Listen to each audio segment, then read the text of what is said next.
श्रीराम समर्थ. सद्गुरू श्री ब्रह्मचैतन्य गोंदवलेकर महाराज यांचे प्रवचन 7 नोव्हेंबर. साधन निष्काम बुद्धीने आणि सावधपणे करावे. भगवंतापासून जो निराळा राहत नाही तो मुक्त.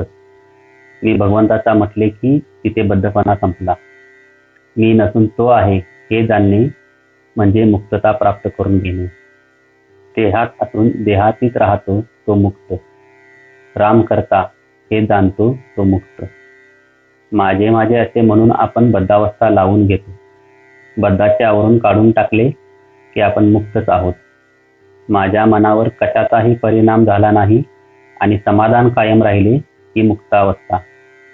माझ्यासारखा पापी मीच असे आपण मनाने ठरवतो आणि दुःख करीत बसतो. मी एक भगवंताचाच झालो, आता नाही कोणाचा असे म्हणावे आणि जगात नटासारखे वागावे. वास्तविक आपण मायेकडून पछाडले गेलो आहोत. भगवंताजवळ माया ही छायेप्रमाणे आहे. आपण मायेचा नियंता जो भगवंत त्याचे होऊन राहावे. मग माया खरी नाही हे समजते. मायेला ओळखणे म्हणजे विवेक आणि भगवंत ठेवील त्यात समाधान मानणे हे वैराग्य.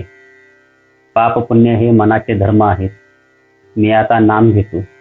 माझी सर्व पापे त्यामुळे नाहीशी झाली आहेत अशी दृढ भावना झाली की तो निष्पाप झाला म्हणून समजावे.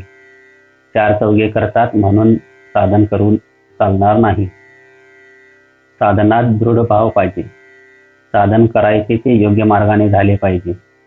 ते अगदी निष्काम असावे. बुद्धिभेद करणारे लोक जगात नेहमी असणारच, पण साधकाने आपला बुद्धिभेद होत नाही इकडे जागृत असावे. काही पुरुष किंवा स्त्रिया यांना आपला स्वतःचा असा काही प्रपंच राहिलेला नसतो.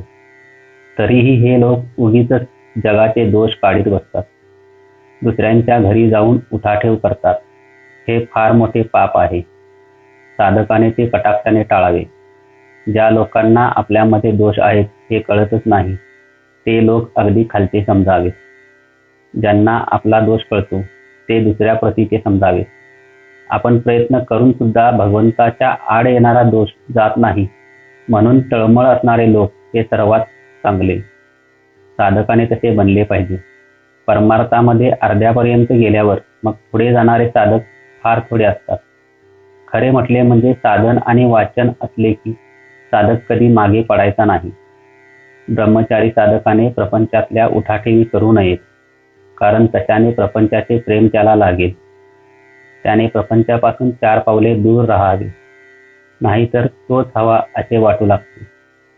जगात किती पोत्या आणि किती मते आहेत एवढे पाहायला वेळ कुठे आहे. म्हणून साधकाने गीता, ज्ञानेश्वरी, गाथा, भागवत किंवा दासबोध असा एक ग्रंथ प्रमाण मानून त्याप्रमाणे साधन करावे. जय जय रघुवीर समर्थ. आजचे बोधवचन. मुंगी डोंगरावर चढण्याचा प्रयत्न करते आणि कालांतराने का होईना पण वर पोहोचल्याशिवाय राहत नाही. हे ध्यानात घेऊन आपण प्रयत्नाला लागूया. श्रीराम समर्थ.